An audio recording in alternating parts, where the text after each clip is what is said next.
Hi guys, akkam nagaa har'a oduu gaddaan qabadhe isiniif dhufee har'a guyyaarraa kana wanni ajaa'ibaa takka ta'ee jira wanni kanaan dura ta'ee hin beekne akkuma agartan sooshaal miidiyaan ammaan dura itti fayyadamaa turre kanneen akka feesbuuk, instaagiraam, waatsaap, meeseenjera faan guyyaarraa kana hojjechaa hin jiranii sababiin isaatis cufamee jira jechuudha. Kun akkuma agartan waayifaan osoo jiru hin banamuu akkasumas miseenjarris inuma waa tokko hin hojjetu sababii isa hanga ammatti maaliif akka qabame wanni beekamu hin jiru jechuudha.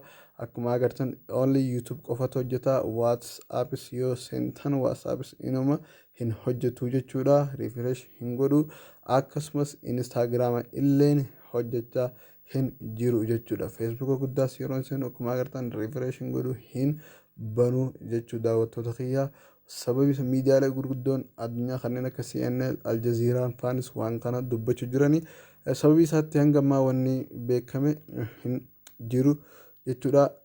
Isinillee yoo Facebook bantanii jiraatan ta'e numa isiniif hin banu jechuudha.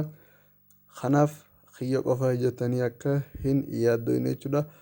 Instaagiraamas isinitti agarsiisa hojjechaa hin jiru jechuudha. Kun akkuma agartan hin hojjetu refresh hin godhu.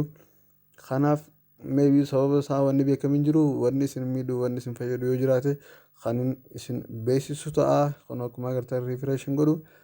Kanaaf hanga inni hojjetutti obsaan eegaan isinin jaa. Selfish Tech subscribe godhaa. Stay tuned.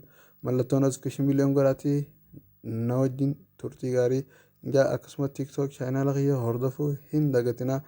Viidiyoo biraatiin akka walitti deebinutti bye bye.